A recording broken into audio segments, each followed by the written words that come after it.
চেপে গেছি সবাই। এরপর আমরা মেলা পৌঁছে গেছি। তা দাদার সাথেও চারিদিকটা দেখছে, মেলা প্রচুর এনজয় করছে। এরপর একটু মন্দিরে এলাম, যে কারণে মেলা বসেছে সেখানে যদি না আসা হয় তাহলে তো অসম্পূর্ণ হলো। এরপর বেটু মন্দিরটা একা একাই ঘুরে নিচ্ছে, দেখছি কেউ ঘোরাচ্ছে না আমাকে, আমি একাই ঘুরে নিই। চারিদিকটা দেখছে, আমার ফটো কেউ তুলছে না, ও মনে মনে ভাবছে। তাই ও একটু প্রণাম করে নিল, সামনেই দেখছে ঠাকুর। এরপর দাদার সাথে ও বাই বাই করছে মন্দির থেকে বেরিয়েই বাবা ভোলানাথকে প্রণাম করেই এরপরে বেরিয়ে গেলাম মেলা ঘুরতে। বেটু এইখানে নানা রকমের বই দেখতে পেলো, তো নিলাম না। এখানে আমরা স্টিলের জিনিস দেখছিলাম, আমি আর আমার শাশুড়ি মা। তো তাও পছন্দ হয়নি, শুধু একটাই পছন্দ হয়েছিল, বেটুর গলার মধ্যে যেটা দেখছেন ফোন। তো আমার খুব ইচ্ছে ছিল ওটা নেওয়ার, তো নেওয়া হয়ে গেছে। এরপরে বললাম খুব জোর খিদে পেয়ে গেছে, তো একটু খাবার খাওয়া যাক। তো তার মধ্যে আমরা নিয়েছিলাম, অর্ডার করেছিলাম পাপড়ি চাট। তা পাপড়ি চাট খাওয়ার পরেই বললাম আরেকটু খাবার খাবো, কারণ প্রচণ্ড রাত হয়ে গেছিলো, প্রায় 11টা নাগাদ। তাই সবাই বসে গেছি।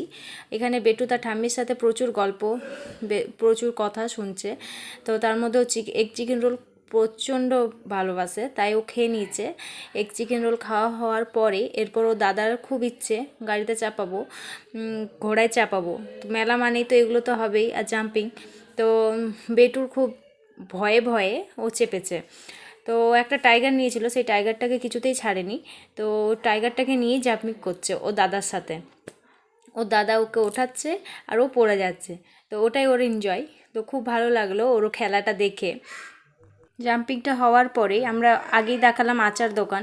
তো ওইখানে বিভিন্ন রকমের আচার ছিল। তো তার মধ্যে আমার শ্বশুরমশাই বললো কুলের আচার নেব, আমের আচার নেব, মোরব্বার আচার নেব, আর লঙ্কার আচার নেব। লঙ্কার আচারটা আমার জন্য নেওয়া হয়েছে, আমার খুব ভালো লাগে লঙ্কার আচার। তাই বাবা বললো যে ওটা নিতেই হবে। নেওয়া হয়ে গেছে, এরপর বাড়ির দিকে রওনা দিলাম। তো যেতে যেতে বেটুর নজরে পড়লো যে এই দোলনাতে দুলবে। তো তার দাদার খুব ইচ্ছে এগুলোতে চাপানোর, তো বেটু তো ভয়ে ভয়ে চেপেছে কোনো রকমে। তো তাই একটু ভিডিও করে নিলাম। তো ও শক্তভাবে ধরেছে, দেখুন কিভাবে ও হাসছে ভয়ের মধ্যে দিয়ে, আর আমরা দাঁড়িয়ে দাঁড়িয়ে দেখছি। বেশ, এরপর একটা গাড়ি ছিল, গাড়িটার মধ্যে ও ঘুরলো একটুখানি, তারপরে ও কাঁদতে শুরু করে দিয়েছে ভয়ে। তো ওকে নামিয়ে নিলাম। ওকে নামানোর পরই তারপর ওকে কোলে নিয়ে আমরা চলে এলাম একদম শেষ প্রান্তের দিকে। চারিদিকটা দেখুন ফাঁকা হয়ে এসছে, প্রচণ্ড রাত হয়ে গেছে।